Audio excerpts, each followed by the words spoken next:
வணக்கம் அன்புறவுகளே, நான் உங்களின் சிறி. இன்றைக்கு நாங்கள் எங்கே நிற்கிறோம்னா இலங்கையில் வடமாகாணத்தில் யாழ் மாவட்டத்தில் கெட்பலி என்ற ஒரு அழகிய பிரதேசத்துக்குள்ளே வந்திருக்கிறோம். இங்கே வந்ததுக்கான காரணம் அண்மையில் வந்து கடந்த ஒரு சில மாதங்களுக்கு முன் எதிர்பாராத விதமாக ஒரு வெடி விபத்தின் போது வந்து பல அபயங்களை இழந்தவருக்கான ஒரு உதவி வழங்குகிறதுக்கு உதவி கொண்டு கோரல் உதவி விண்ணப்பம் கேட்டிருந்தவ அந்த காணொலி ஒன்றை நாங்கள் பதிவு செய்து உலகெங்கும் வாழுகிற உறவுகளுக்கு நாங்கள் கொண்டு வர போகிறோம். அதுக்கு முதல் எங்களுடைய சேனலை பார்க்குற உறவுகள் எங்களுடைய சேனலை நீங்கள் ஒரு சப்ஸ்கிரைப் பண்ணி பெல்லை தட்டி கமெண்ட்ஸ் பண்ணணும்னு கேட்டுக்கொண்டோம். இது வந்து பிரதானமாக வந்து கெட்பலி என்றது நீங்கள் யாருமே மறக்க முடியாத ஒரு இடம்.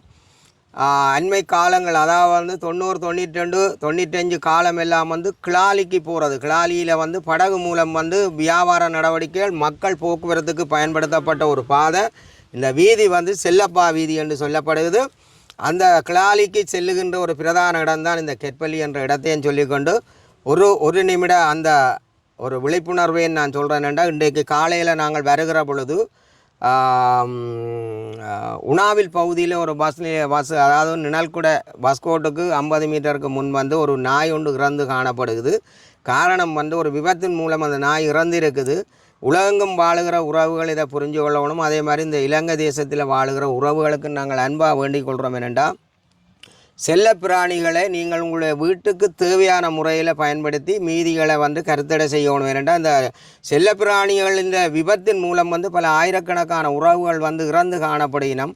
ஒரு வீட்டிலே இன்றைக்கு 4-5 வாகனங்கள் நிற்குது, அவ்வளவும் வீதிக்கு வருகுது. அதே மாதிரி லட்சக்கணக்கான வாகனங்கள் போக்குவரத்து. இதில் நாய்களும் வந்து ஒரு பெருவாரியாக அதுகளுக்கு வந்து எங்கே போகிறது எங்கே வாரண்டு தெரியாது, குறுக்கு மறக்க போய்க்கு இந்த விபத்துகள் அதிகரிக்குது. தயவு செய்து இந்த செல்லப்பிராணிகளை மட்டுப்படுத்தணும். சகல பிரதேசவையும் இதுக்கான ஒரு நடவடிக்கை எடுத்து அவசியம் வீட்டுக்கு ஒரு நாய் என்ற ஒரு சட்டத்தை கொண்டு வந்து நீங்கள் இந்த விபத்துகளை குறைக்கிறதுக்கு இப்படியான ஒரு ஆலோசனையை வழங்கணும் என்று கேட்டுக்கொண்டு, எல்லாம் உயிரினம் என்றதை நீங்கள் புரிஞ்சு கொள்ளணும் என்று கேட்டுக்கொண்டு வேறுங்க உறவுகளை நாங்கள் எங்களுடைய காணொலிக்குள்ளே போவோம். அதே மாதிரி நாங்கள் வந்து இந்த கெட்பலி என்ற ஒரு இடத்துல நிற்கிறோம். இது ஒரு அழகிய பிரதேசம். எங்கே பார்த்தாலும் தென்னை மரங்கள், மாஞ்சோலைகள் உள்ள இடம். இந்த தம்பி இங்கே தான் இருக்கிறார். என்னோட தொடர்பு கொண்டு கேட்டிருந்தவ ஒரு காணொலி கொண்டு பதிவேற்றம் செய்து தங்களுக்கான ஒரு உதவியை பெற்றுத்தர சொல்லி நாங்களும் நீண்ட நாட்களுக்கு பின் நாங்கள் இந்த காணொலியை நாங்கள் பதிவேற்றம் செய்கிறதுக்கு வந்திருக்கிறோம். அந்த வகையில் இந்த தம்பியோட கதைச்சு என்ன நடந்தது, இப்படிப்பட்ட விடயங்கள் நடந்திருக்கின்றதெல்லாம் கேட்டு உலகெங்கும் வாழுகிற உறவுகளே வணக்கம். நாங்கள் சொன்னபடி வந்து தம்பின்ற இடத்துக்கு இல்லத்துக்குள்ளே வந்துட்டோம். நாங்கள் எல்லா விடயங்களையும் கொண்டு வர போகிறோம். நீண்ட நாட்களுக்கு பின் அவசியமானதும் அவசரமானதுமான இந்த உதவி தேவையாக இருக்குது. ஆனால் இவைகளுக்கு நாங்கள் இந்த பதிவேற்றத்தை செய்து எங்களோட உறவுகளுக்கு கூடாக உலகெங்கும் வாழுகிற, நான் புலம்பெயர் உறவுகள் என்று சொல்லல, உலகெங்கும் வாழுகிற உறவுகள் மனிதாபிமானத்தை வெளிப்படுத்தி இந்த குடும்பத்துக்கு உதவி செய்யணுன்றதுக்காக தான் நாங்கள் இன்றைக்கி இந்த காணொலியை பதிவேற்றம் செய்கிறோம். இந்த வகையில் வந்து நாங்கள் தம்பியை கேட்டறிய போகிறோம். அவருக்கு என்ன பேர், இந்த இடம், என்னென்ன சம்பவங்கள் நடந்ததுன்றதை நாங்கள் முதல் கதைச்சிட்டு அப்புறம் என்ன கேட்குறோம்ன்றதை கொண்டு வருவோம். வணக்கம் தம்பி. வணக்கம். உலகெங்கும் வாழுகிற உறவுகள் எல்லாம் உங்களோட காணொலியை பார்ப்பினோம். எல்லாருக்கும் ஒரு வணக்கம் சொல்லுவோம். வணக்கம். சரி, உங்களோட பெயர், முகவரி, நீங்கள் என்னென்ன சம்பவங்கள் நடந்தது, உங்களுக்கு எத்தனை சம்பவங்களோ உண்டா உடன்படி சொல்லிக்கொண்டு வாங்க. உங்களுக்கு எத்தனை வயசு, இந்த இடம், நீங்கள் திருமணம் முடித்ததுலேருந்து எல்லாம் சொல்லுங்கள். உங்களோட காணொலியை பார்த்து சொல்லி கொண்டுருங்க. எனது பெயர் அனுராஜ். என் சொந்த இடம் வந்து தட்டுவன் கொட்டி ஆணையரவு. ஆமாம். நான் இப்போ மெரிவண்ணது கெட்பேலி மத்தி மிரிசுவிது.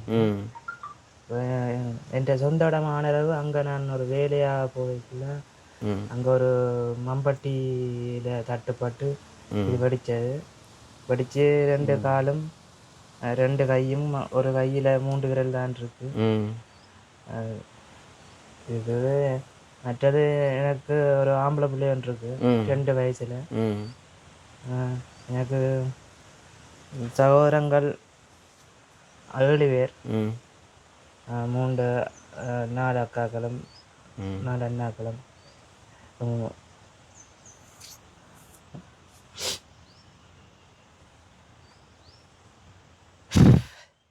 மற்ற எனது வாழ்வாதாரம் முக்கியம்தான். என்ன அதுக்கு வந்து என்ன உதவியலை செஞ்சு திரைச்சல் கேட்டுக்கொள்கிறேன். இப்போ அனுராஜ். ஆமாம். இப்போ உங்களுக்கு எத்தனை வயசு? 25 வயசு. 25 வயசு. இது இந்த சம்பவம் நடந்தது எத்தனையாம் மாதம்? 9ஆம் மாதம் 25ஆம் தேதி. 9ஆம் மாதம் 25ஆம் தேதி 2025ஆம் ஆண்டு கட்டுவான்கொட்டியில் நீங்கள் என்ன செய்து கொண்டு கேட்க இந்த வெடி விபத்து இடம்பெற்றது? ஒரு வீடு ஒன்று துப்புராக்கினாங்க. துப்புராக்கிக்குள்ள கீழே தாண்டு கிடந்து மம்பட்டியில் பட்டு சம்பவம். நீங்கள் வேலை செய்து கொண்டு இருக்க நீங்கள் மம்பட்டியை ஓங்கி கொத்தி அதுக்குள்ள இதெண்ணைக்குள்ள அதுக்குள்ளே அம்பிட்டு தான் வெடித்தது. ஆமாம். வெடித்து இப்போ முழங்கால் கீழே ஒரு காலில் மற்றது துடையோட ஒரு காலில் கையில் இருக்கட்டும் கையில் மற்ற விரலில் வந்து கையில் 3 விரல் இல்லை. இப்படி இருக்கைகளை நீங்கள் எத்தனையாம் ஆண்டு திருமணம் முடிச்சிருங்க? 2022. 2022ஆம் ஆண்டு திருமணம் முடிச்சிருக்கிறீங்க. 7 சகோதரங்கள். இப்போ இந்த நிலைமையில் வந்து இப்போ இந்த சம்பவம் நடந்து இவ்வளவு காலமாகுது. 9ஆம் மாதம் 2 தொடர்ச்சியாக இப்போ நீங்கள் என்ன மருந்து செய்து கொண்டிருக்கிறீங்களா இல்லை மருந்து கட்டி கொண்டிருக்கிறீங்க? எனக்கு காயம் மாற இல்லையா? கிளிநொச்சிக்கு வந்து கிளினிக்கு போட்டு தர ஒரு கிழமைக்கு இருக்கா. மற்றது இந்த கை விரல் வந்து மாறையில் அதுக்கு வந்து 1 நாளைக்கு சாவச்சேரியில் மருந்து கட்ட இப்பயும் கட்டி போட்டு தான் வந்திருக்கிறேன். உடல் முழுக்க காயம் என்ன? உடலில் இப்படி ஒரு நிலையில் வந்து நீங்கள் இந்த விபத்தில் வந்து மாட்டுப்பட்டு நீங்கள் எவ்வளோ நாள் வைத்தியசாலையில் இருந்தீங்க? ஒரு மாதத்துக்கிட்ட. ஒரு மாதம் ஃபுல்லாக இருக்கு. ஒரு மாதத்துக்கிட்ட வைத்தியசாலையில் இருந்தீங்க. அப்போ இதுக்கு முதல் நீங்கள் வந்து என்ன வேலை செய்து கொண்டு வந்தீங்க? தோட்ட வேலை தான் செய்கிறது. மற்றது தோட்டம் இதன்றடிக்கு கூலி வேலைக்கு கூலி வேலைக்கு தான் கூலி வேலைக்கு தான் கூலி வேலைக்கு போகிறது. அப்போ கூலி வேலைக்கு போயிட்டு ஒரு வேலை சம்மந்தமாக போய்த்தான் உங்களுக்கு இந்த சம்பவம் நடந்தது 25 வயசில். இப்படி ஒரு நிலையில் இது உங்களோட நிரந்தரமாக உங்களோட மனைவி துணைவியாருக்கு கிடைச்ச சீதனை காணிங்க. ஆமாம். இப்போ இந்த சம்பவங்கள் நடந்ததுக்கு பிறகு நீங்கள் நிறைய கிளினிக்கு இப்போ இங்கேருந்து கிளிநொச்சி வைத்தியசாலை தான் போய் கொண்டு இருக்கிறீங்க. ஆட்டோலாம் போகிறேன். இப்படியான ஒரு நிலைமை அனர்த்தங்கள் ஏற்பட்டிருக்கிறது. இந்த வகையில் வந்து நீங்கள் எங்களையும் தேடி இருக்கிறீங்க. நாங்கள் உங்கள்கிட்ட தான் கேட்டறிய போகிறோம். இப்போ நீங்கள் ஒரு மிகப்பெரிய ஒரு மனிதனுக்கு வேண்டிய முக்காவாசியை இழந்துட்டீங்க. ஒரு பெரிய இழப்பு. இந்த பெரிய இழப்பில் இருந்து நீங்கள் மீள விளம்பணும். அதே நேரத்தில் நீங்கள் ஒரு குடும்பத்தின் தலைவராக இருக்கிறீர்கள். மற்றது உங்களுக்கு ஒரு பிள்ளை இருக்குது. இதில் இருந்து மீண்டளவணும். ஆனால் அதுக்காக எங்களுடைய சேனலை நாடி நிற்கிறீங்க. ஒரு உதவி ஒன்று கூடாக நீங்கள் வாழுறதுக்கான ஒரு உதவி திட்டத்தை கேட்டு நிற்கிறீங்க. இந்த வகையில் வந்து நீங்கள் எப்படிப்பட்ட உதவி, உங்களுக்கு என்னென்ன பிரச்சனைகள் இருக்குன்றதை முதல் சொல்லுங்கள். இந்த வீட்டுக்கு மின்சாரம் இருக்கா? இல்லை. மற்றது ஏன் உங்களுக்கு வீட்டு திட்டம் கிடைச்சிருக்கா? வீட்டு சின்ன அரைக்கொட்டில் இருக்கிறீர்கள்? வீட்டு திட்டம் இல்லை எங்களுக்கு. இப்போ நாங்கள் இப்போ ஒரு சின்ன தொகையை வச்சு தான் சின்ன வீடு கட்டி நீங்களா கட்டின ஒரு தற்காலிக வீடு. இங்கே எவ்வளோ காலமாக இருக்கிறீங்க? இப்போ 2022 கட்டினாங்க. இப்போ 3 வருஷமாக இருக்கிறீங்க. 3 வருஷமாக இருக்கிறீங்களா? இப்போ உங்களுக்கு வந்து இந்த விபத்துகள் இடம்பெற்றதுக்கு பிறகு உங்களுக்கு ஏதாவது விசேட உதவிகள் ஏதாவது கிடைச்சிருக்குதா? இப்போ உங்களுக்கு அரச தரப்புகளால் அல்லது ஏதாவது நிறுவனங்கள் கூடாக? அரசாங்கத்தால் சொல்லக்குள்ள அந்த ஹாஸ்பிட்டல் இந்த நலம்புரி சங்கத்தால் இந்த வீல் சேர் ஒன்று இருந்தது. வேறு மற்றது இந்த பாருங்க ஒரு அண்ணா வீடியோ போட்டு அது மூலம் கொஞ்சம் காசு கிடைச்சது எங்களுக்கு. ஒரு அரசு இல்லாத ஒரு உதவியும் இல்லை. வீடியோன்னு சொல்லி டிக்டாக்ல வந்தது. அதில் டிக்டாக் மூலம் வந்து சும்மா ஒரு மனிதாயமான சின்ன சின்ன என்னென்ன எவ்வளோக்குள்ள உதவி கிடைச்சிருக்கு? 30,000 ரூபாய்க்குள்ளே கிடைச்சிருக்கு. இந்த வகையில் இப்போ அன்ராஜ், இப்போ நீங்கள் இப்போ அடுத்த கட்டம் வந்து உங்களுக்கு கால்கள் பொறுத்துற பிரச்சனைகள் இருக்குது. நல்லா முழுமையாக கால்கள் மாறின அப்புறம் உங்களுக்கு வந்து கால் பொறுத்தின உடனே நீங்கள் திரும்ப வளமை போல் நடக்க முடியும். வீட்டோடய இருந்தோண்டு சில விஷயங்களை நீங்கள் செய்ய வேண்டி வரும். உங்களுக்கு எவ்வளோ அந்த காணி எவ்வளோ? அரை ஏக்கரா 4 ஏக்கரா? இங்கே ஏக்கரோ பரப்போ? 4 பரப்பு காணி இருக்குது.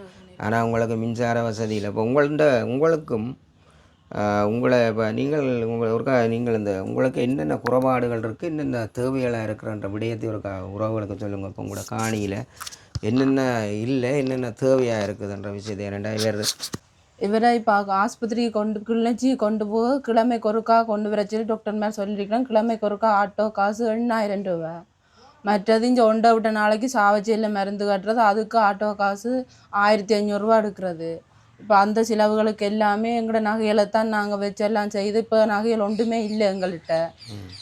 எங்களுக்கு இப்போ ஒரு வாழ்வாதாரமாக எங்களுக்கு இப்போ அந்த மாடு பால் கறக்கிற மாடு அப்படி வாங்கி தந்து எங்களுக்கு உதவியாக இருந்தால் கொஞ்சம் உதவியாக இருக்கும். இப்போ நீங்கள் சாவகச்சேரியில் இப்போ நீங்கள் கெட்பலியில் இருந்து கிளிநொச்சி மாவட்ட பொது வைத்தியசாலைக்கு இவருக்கு வந்து கிளினிக் வந்து கிழமையில ஒவ்வொரு கிழமைக்கு ஒருக்கா கிழமை கொண்டு வர சொன்னவ. அப்போ மாதம் 4 நேரம் போகிறீங்க. ஓ மாதம் 4 அப்போ ஒரு ட்ரிப்பு வந்து இங்கே இருந்து ஓட்டோ பிடிச்சி கொண்டு போகிறதுக்கு உங்களுக்கு 8000 ரூபா முடியுது. அதே மாதிரி இங்கே இருந்து சாவகச்சேரி பொது வைத்தியசாலைக்கு போகிறது 1500 ரூபா முடியுது. அப்போ இந்த நிலைமையில் இப்போ நீங்கள் எப்படி இந்த பணங்களை சேகரித்து இந்த வைத்தியசாலைகளுக்கு போய் வாரீர்கள்? நகைகளை வச்சு தான் நாங்கள் செய்கிறோம். மற்ற எங்களுக்கு அம்மா தந்ததுகள் எல்லாத்தையும் எல்லாம் வச்சு தான் செய்கிறோம். இதுகள் உங்களுக்கு இருந்த நகைகள் எல்லாம் அடகு வச்சு விற்று தான் இப்போ இந்த வைத்தியசாலைக்கு போகிறீங்க. வேறு அந்த காயம் மாற மட்டும் வேறு தொடர்ந்து கிளினிக் மற்றது இந்த கால் கை போடுறதும் கொஞ்சம் நாள் செல்லுமென்று சொன்னவ. அதுக்கும் பழைய ஹாஸ்பிட்டலுக்கு தொடர்ந்து கொண்டு வர சொன்னவ 3 மாதத்துக்கு. அப்போ ஒவ்வொரு நாளும் கொண்டு போகிறேன்டா 8000 ரூபா வேணும். அப்போ இங்கே இப்போ இவர் அது சரி, இப்போ இவர் நாங்கள் அது கதைப்போம். இப்போ உங்களுடைய அவசியமான உங்களுக்கு தேவையான முதல் கட்டமான தேவை உங்களுக்கு ஒரு வாழ்வாதாரம் உண்டு தேவை. அது எப்படிப்பட்ட வாழ்வாதாரம் தேவை? இப்போ எங்களுக்கு ஒரு மாடு, பால் கறக்கிற மாடு அப்படி ஒன்று தந்தால் நாங்கள் கறவையின பால் மாடு வந்து ஒரு 8 லிட்டர் 10 லிட்டர் எடுக்கக்கூடிய மாதிரி உங்களுக்கு வாழ்க்கை செலவை கொண்டு போகும். இதே நேரத்தில் உங்களுக்கு மின்சார வசதி இல்லை. இப்போ இந்திய வீட்டு திட்டமும் இல்லை. இப்போ இந்த நிலையில் தான் வந்து இப்போ தற்காலிகமாக இவரை பார்க்குறதுக்கு இந்த பால் மாட்டையும் வந்து உங்களுக்கு அப்பாண்ட உதவி இருக்கா? அப்பாண்ட உதவி இருக்கும். அப்பா உதவி செய்வார். இப்போ தற்போது வந்து நான் கேட்குறேன்னு என்னென்னா, இப்போ இன்று வரையும் நீங்கள் யாருடைய பணத்தில் சாப்பிட்டு கொண்டிருக்கிறீங்க? அம்மாக்கள்கிட்ட கிடக்கிற நகையும் என்னட்ட கிடந்த 2 சங்கிலி, அம்மாட்ட கிடந்த சங்கிலி எல்லாம் அடைய வச்சு தான் இவரை பார்க்குறோம் நாங்கள். அவைகள் தான் உங்களுக்கு சாப்பாடு. உங்களுக்கு எத்தனை சகோதரங்கள்? எங்களுக்கு 3 பேர். 3 பேர். நீங்கள் எத்தனையாவது? நான் 2வது. 2வது உள்ள பிள்ளை, 2 சகோதரங்கள். இப்படி ஒரு நிலையில் வந்து உங்களுக்கு அப்பா அம்மாவே ஒரு கணிசமான ஒரு உதவியை செய்து திருமணம் முடிச்சிருந்தது. அதிலேயும் இருந்ததெல்லாம் வேறுக்கு இந்த அனர்த்தம் ஏற்பட்டதால் நிறைய செலவழிச்சிருங்க. இப்படியான நிலையில் உறுதியாக நீங்கள் ஒரு கறவையின பால் மாடு தந்தால் நிச்சயமாக வந்து அதில் இருந்து ஒரு வாழ்வாரத்தை கொண்டு போய் இவரையும் பார்க்கலாம்ன்றதான் உங்களது. இப்படியான ஒரு கட்டத்தில் வந்து நீங்கள் நடுச்சென்றலில் இருக்கிறபடியாக தான் இப்போ இந்த வேறு காயம் மாறும் மட்டும்தான் கிளினிக்கு தொடர்ந்து போகணும். என்ன அது ஒரு பிரச்சனையாக இருக்குது. அதே மாதிரி இங்கேயும் இருக்குது. இந்த சாப்பாட்டு பிரச்சனைகள் சரியான நெருக்கடியாக இருக்குது. இப்போ இந்த காணிகளில் வந்து கிணறு இல்லை, கரண்ட் இல்லை. அப்போ உங்களுக்கு அவசியமாக வந்து இப்படியான பிரச்சனையாக இருக்குது. என்ன இப்போ என்னென்னா நாங்கள் இப்போ இவருடைய நிலைமையில் வந்து நாங்கள் தொடர்ந்து இவர்கிட்ட இனி என்ன கேட்குறது, இவருக்கு வந்து இப்போ இந்த காலை இழந்துட்டார், கையை இழந்துட்டார். அப்போ நாங்கள் எங்களோட விடயத்தை சொல்லி நாங்கள் காணொலியை நிறைவு கொண்டுறோம். ஏனெண்டா உலகெங்கும் பார்க்குற அத்தனை உறவுகளும் உங்களுடைய மனிதாபிமானத்தை எதிர்பார்த்து நிற்கணும். இந்த மனிதாபிமானம் என்று சொல்கிறதுல வந்து நிறைய விடயங்கள் இங்கே தேவைப்படுது. என்னென்னா இந்த பிள்ளையும் வந்து ஒரு சின்ன பிள்ளை, இவருக்கு 25 வயசு. உங்களுக்கு எத்தனை? 21 வயசு. 21 வயசு. ஒரு குழந்தை இருக்குது. எத்தனை வயசு? 2 வயசுலேயும் ஒரு ஆம்பளை பிள்ளை இருக்குது. இவருக்கு எதிர்பாராமத்தான் இந்த அனர்த்தம் இடம்பெற்றது. ஆனால் இவர் இப்போதைக்கு 1 வருடங்களுக்கு மேலே வந்து இவரால் உடனடியாக வந்து எந்தவித பணியிலும் ஈடுபடையலாதுன்னா முழங்காலுக்குள்ளே ஒரு கால் இல்லை, 2வது துடியோட கால் இல்லை, 3வது வந்து ஒரு கை வந்து மணிக்கட்டோடு போயிட்டுது, மற்றது வலது கையிலேயும் வந்து 3 விரல் பறந்துட்டுது. அப்போ விரலும் இல்லை. இப்படி ஒரு சூழ்நிலையில் இங்கே மண்டையிலும் ஒரு பெரிய காயம் இருக்குது. உடல் முழுக்க வந்து இவருக்கு வந்து அந்த வெடி பிடிச்சதால் பாரிய காயங்கள் ஏற்பட்டிருக்கு. இப்படி ஒரு சூழ்நிலையில் வேற வந்து முழுமையாக பராமரிக்க வேண்டிய ஒரு தேவை இருக்குது. அவை இந்த வெளிச்சத்துக்கு வரையினம் நீங்கள் பலர் கேட்கலாம், என்ன நீங்கள் காணொலியை போடாமலே நாங்கள் செய்திருக்கலாம். இது கடந்த மாதத்துக்கு முதல் இது எல்லாம் உலக பத்திரிகைகளிலே வரப்பட்ட ஒரு செய்தி தான். இருந்தும் இன்று வரையிலும் அவைக்கு கிடைக்கப்பெற்ற ஒரு உதவி வந்து ஒரு 30,000 ரூபாய்க்கு உட்பட்ட உதவி. அவை தங்களை உலகுக்கு வெளியில் வந்து தங்களோட முகம் காட்டி இந்த உதவியை கேட்குறதுன்னா ஒரு நம்பிக்கை. எங்களோட உறவுகள் எங்களுக்கு தெரியும். ஏன்னா உண்மையிலே ஒரு மிகப்பெரிய இழப்பு. இதனால் எந்த விதமான நன்கொடையும் இல்லை. இவருடைய இந்த கொட்டில் கூட ஒரு தற்காலிகமான லோக்கர் தகரத்தில் இருக்குது. மற்றது இந்த பிள்ளை சொன்ன மாதிரி கொமோட் வந்து அவசியம் தேவை. ஒரு டாய்லெட் கொமோட் வந்து இருந்தால் தான் அவர் அதில் போய் இருக்க முடியும். ஆனால் அந்த சைக்கிள் வீச்சியாரில் வந்து அவரை உருட்டி கொண்டு போகிறதுக்கு வந்து இது மணல் தரையான இடம். இந்த மணல் வந்து கெட்பலி மணலான இடம். அது ஒரு சிறிய சீமெண்ட். நாங்கள் என்னென்றால் எல்லாரும் வந்து ஒவ்வொரு வேலைகளை பொருட்படுத்தி செய்தால் நிச்சயமாக வந்து ஒரு தர்மம் என்று தான் நான் நினைக்கிறேன். என்னென்னு சொன்னால் மின்சார வசதி இல்லை, வேண்ட வீட்டுக்கு நேராக மின்சாரம் லைன் இருக்குது, 1 லட்சம் ரூபா தேவைப்படும் இந்த மின்சார வசதியை இணைக்கிறதுக்கு தற்காலிகம். அதே மாதிரி குடிநீர் வசதியில் குழாய் கிணறு அடித்தாதான் வந்து கொமோட்டில் டேங்கி போடலாம்.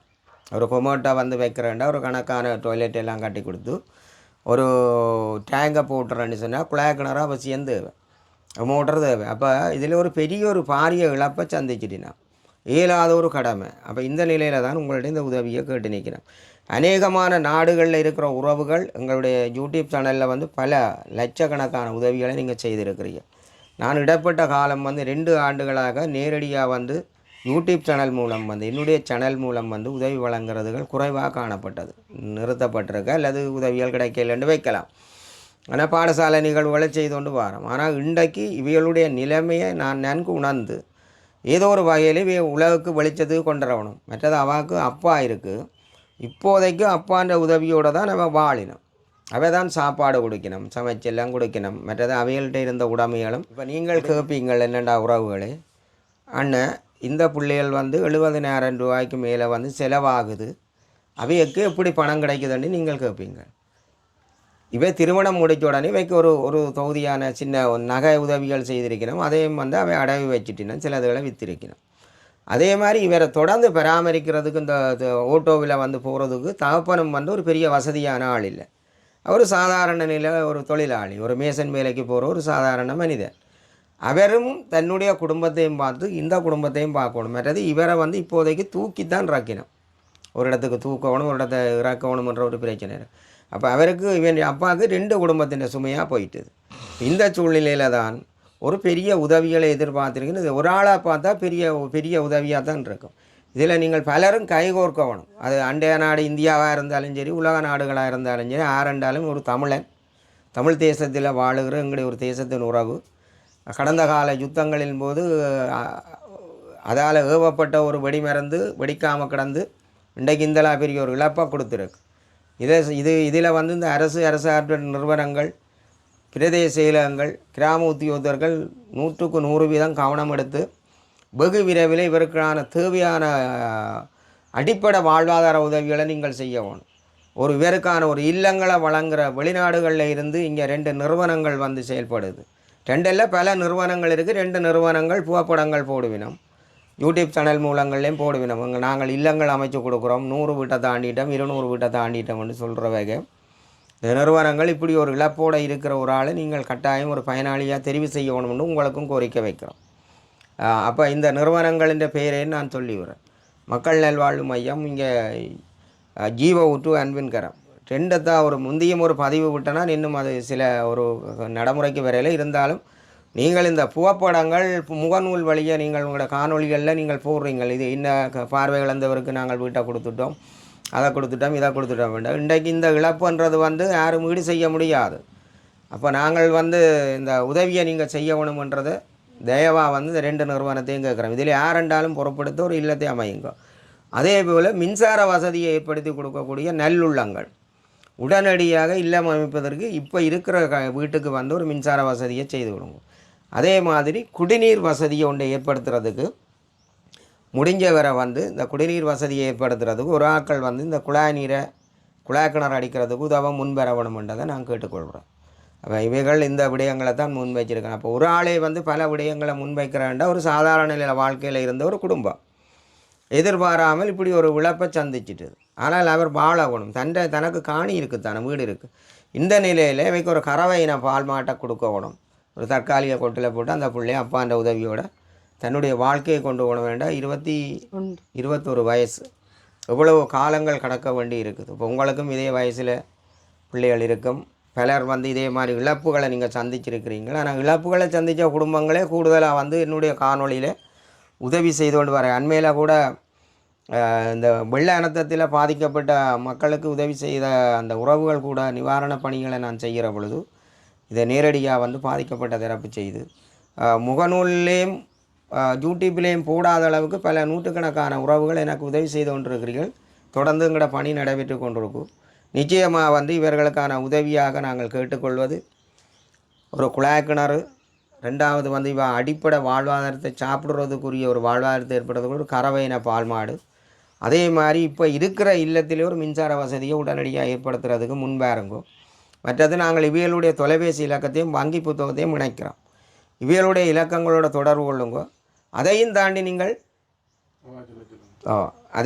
நீங்கள் ஒரு பெரிய அளவில் உதவி ஒன்றை நீங்கள் செய்ய போகிறீங்க. அண்ணன் இதை கொண்டு நீங்கள் கையளித்து நேரடியாக இதை செய்யும் கொண்டு கேட்டால் எங்களுடைய சேனல் வந்து பின்னுக்கு நிற்க போகிறது இல்லை. ஆகவே உங்களுக்கு தெரியும், நிறைய பேர் வந்து இந்த உதவி வழங்குகிற காணொலிகளை வந்து நிறுத்தி இருக்கணும்.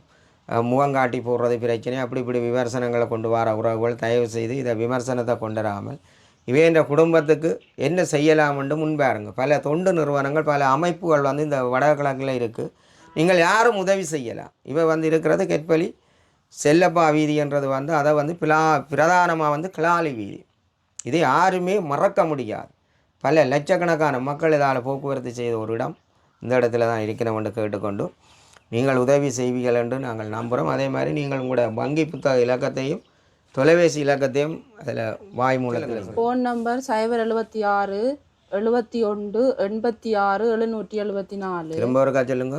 076 71 86 774.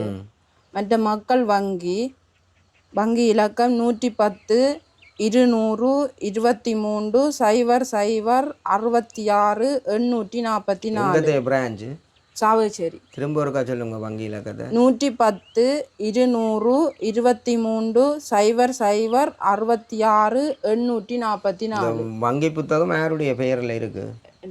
டன்சிகா. வடிவா சொல்லுங்கள். முழு பேர் சாவகச்சேரி பிரான்ச்சு உங்களுடைய பேரில். என்ன? டனுசிகா ஸ்ரீபாலன், சாவகச்சேரி, 110 200 23 00 66 844. இந்த நிலையில் வந்து இதுதான் உறவுகளே வந்து வங்கி இலக்கம் தொலைபேசி இலக்கம் எல்லாம் தந்திருக்கணும். இதையும் தாண்டி ஒன்றும் விளங்கையில் என்று சொன்னால் நீங்கள் எங்களோட தொடர்பு கொள்ளுங்க. அதுக்கான தொடர்புகளை நாங்கள் ஏற்படுத்தி தருவோம். நிச்சயமாக எல்லாரும் சேர்ந்து இந்த குடும்பத்தை நாங்கள் கட்டி எழுப்புவோம். நீண்ட காலமாக நாங்கள் இந்த உதவி காணொளி நான் முதலே சொல்லிடுறேன். இருந்தாலும் நாங்கள் ஒரு சின்ன ஒரு அன்பளிப்பு உண்ட நாங்கள் எங்கட இல்லை, இன்னும் ஒரு ஆளின்ற பணம். இது வந்து நோர்வேயில் வசிக்கிற ஒரு இசையமைப்பாளர், ஒரு சமூக பெற்றாளர், ஒரு சமூக சேவையாளராக இருக்கிற என்னுடைய சேனலில் வந்து எனக்கு உதவிகளை செய்து கொண்டிருக்கிற உறவு. அவர் சொந்த இடம் வந்து தென்மராட்சி தான், சாவகச்சேரி பகுதியை சேர்ந்தவர். ஒரு நோர்வேயில் இருக்கிறார்.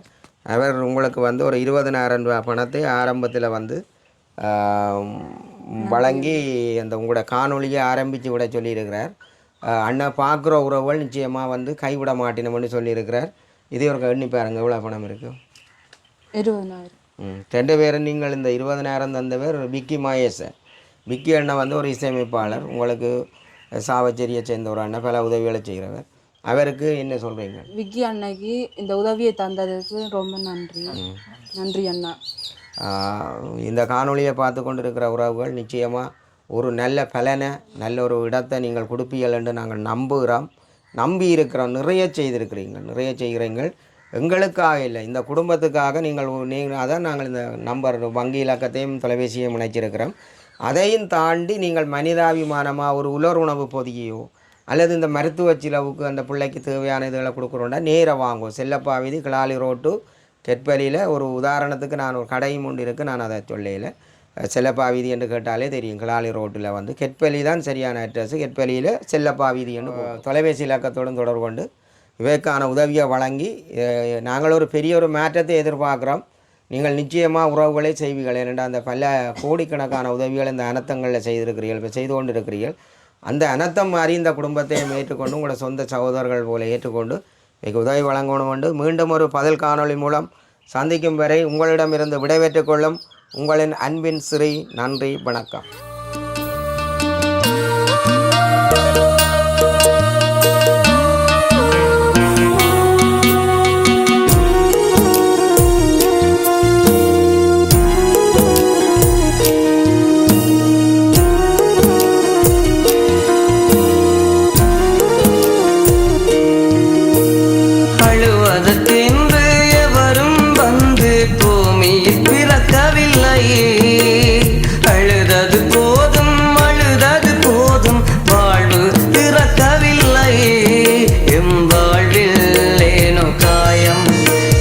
காலம் செய்த மாயம் எங்கள் சோகராக மாறும், எங்கள் பாத சுமையும் வேடும்